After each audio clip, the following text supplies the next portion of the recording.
Let's learn the numbers of our fingers. Finger 1 is the index finger. Finger 2 is the middle finger. Finger 3 is the ring finger. And baby finger is finger 4. In first position, those fingers correspond to the frets.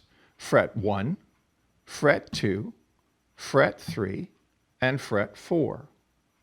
When I say first position, it refers to the first finger being on the first fret. It's as simple as that. If I were in second position, my hand would look like this. My first finger would be on the second fret. For the most part, we're going to be in first position for the first little while. So it's important for you to understand that your fingers and your hand should be placed, generally speaking, in a position where you've got one finger laid out for each fret. Let me emphasize as well that you shouldn't ignore your baby finger. The baby finger is no doubt shorter than the other fingers, and it's also weaker than the other fingers. But if you begin your practice and your learning by ignoring that baby finger, you effectively will be creating a disadvantage for your playing as you move forward. So this idea of 1, 2, 3, 4 in position is absolutely essential for a good, solid, balanced technique as you move forward. It doesn't matter if you're playing scales or chords, whatever you're playing, this begins to build balance into your hand. And in that regard, I'm going to give you a simple exercise.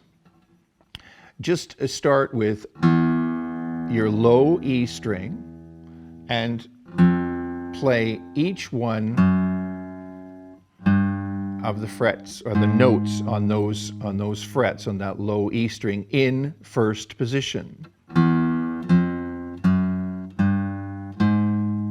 This will take you a little while. It may look easy here, but it's actually a bit of a trick.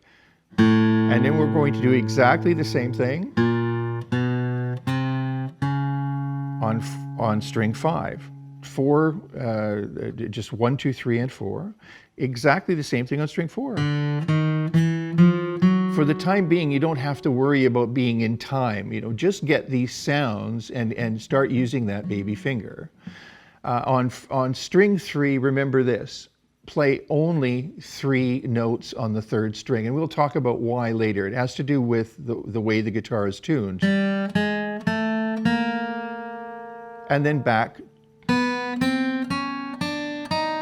to 4 fingers, again,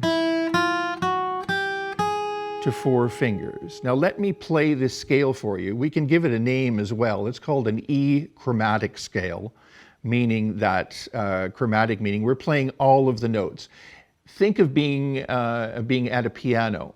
If you were to do this with 1 finger technique on the piano, you would simply be playing all of the notes in order. And here's this exercise.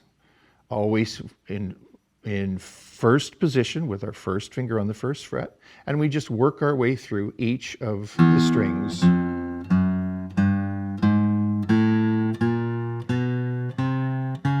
4th string, 3rd string, 3 fingers,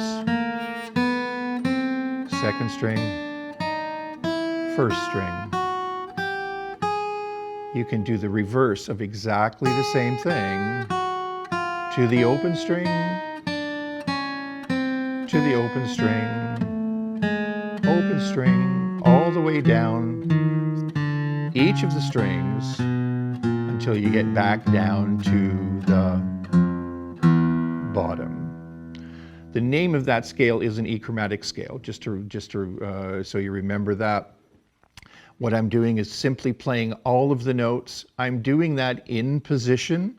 I'm doing that in first position. It's called first position because I have my first finger on the first fret. Take this in little snippets, take it a little chunk at a time. The important thing with position playing and understanding the guitar in terms of positions is the baby finger and the balance of the hand using the baby finger. As we progress forward, you'll begin to understand that in fact, the guitar is tuned to fit the hand.